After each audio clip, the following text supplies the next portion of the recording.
ஆதியாகமம் அதிகாரம் 11. 3 பகுதிகளாக இந்த அதிகாரத்தை நாம் தியானிக்கலாம். 1. பாபேல் கோபுர விளக்கம். 2. சேம் முதல் ஆபிராம் வரையிலான வம்ச வரலாறு. 3. தேராகின் வாழ்க்கை விளக்கம். 1. பாபேல் கோபுர விளக்கம். சுருக்கமாக கூற வேண்டுமானால், பாபேல் கர்த்தருடைய கட்டளைக்கு எதிர்த்து நிற்றல் மற்றும் பெருமை என இரு பெரும் மனித பாவ ஒழுங்கீனத்தின் வெளிப்பாடாகும்.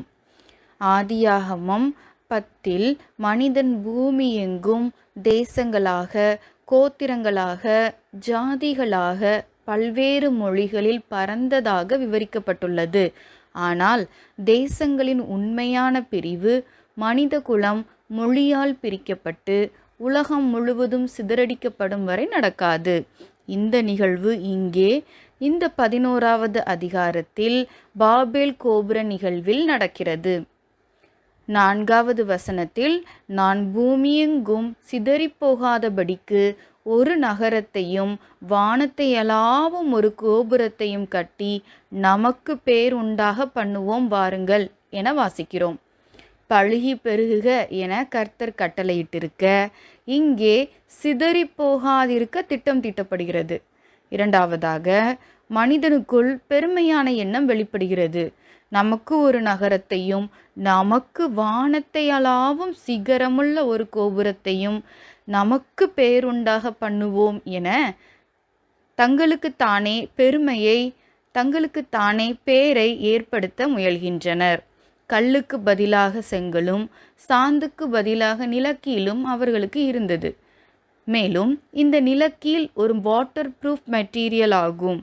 இந்த கீழைத்தான் நோவா நீர் புகாதவாறு தனது பேழையில் பூசியதாக வாசிக்கிறோம். நிலக்கீல் இவர்களிடம் இருந்தது. கர்த்தர் கொடுத்த ஆசீர்வாதங்களை நன்றியோடு அவருடைய திட்டத்தை நிறைவேற்ற பயன்படுத்த வேண்டும். ஆனால் இங்கே ஜனங்களோ தாங்கள் செய்ய நினைத்தது ஒன்றும் தடைபட மாட்டாது என்றிருந்தனர். இங்கு மனுஷனுடைய நினைவுகளை மாற்றுகிற தேவனாய் கர்த்தர் வெளிப்படுவதை காண்கிறோம். ஏனெனில் யோபு தனது 42வது அதிகாரம் 2வது வசனத்தில் கூறுவது போல, கர்த்தர் செய்ய நினைத்தது மாத்திரமே தடைபடாது. சுவாரஸ்யமான விஷயம் என்னவென்றால், நமது நவீன முன்னேற்றங்கள் கடவுளின் அனுமதியால் மட்டுமே அடையப்பட்டுள்ளன. மனிதன் ஒருபோதும் தேவனை மிஞ்சினவன் அல்ல.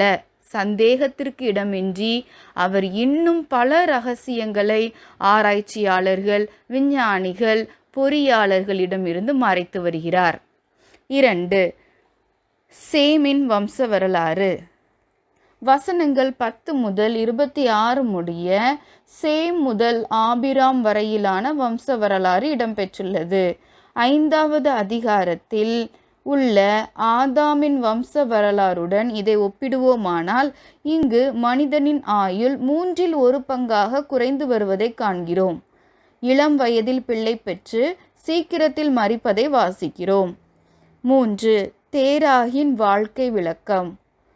27 முதல் 32 வரையிலான வசனங்கள் ஆபிராமின் தகப்பனாகிய தேராகின் வாழ்க்கை நிகழ்வுகளை உள்ளடக்கியது.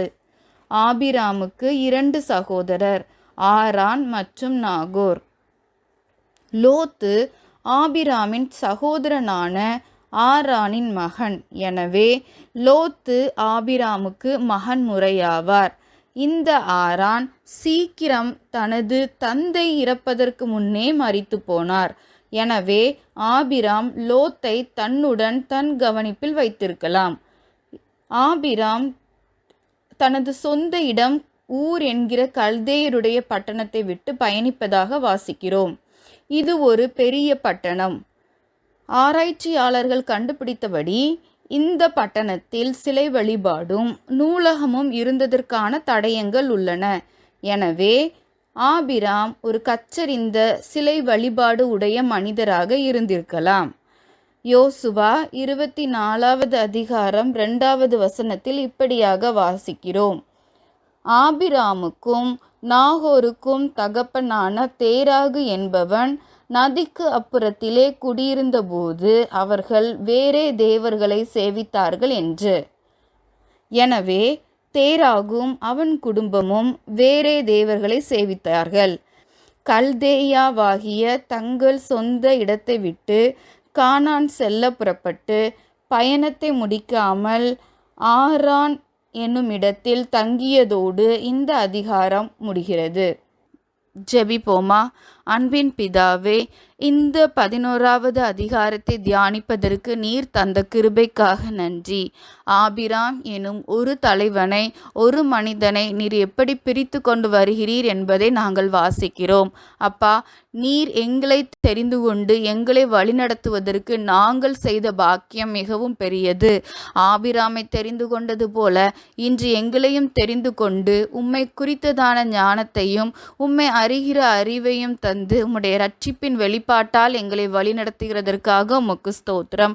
அப்பா, குற்றங்கள் குறைவுகள் எதுவாக இருந்தாலும் எல்லாவற்றையும் நீக்கி நீர் நியமித்திருக்கிற பாதையில் நடத்தும்.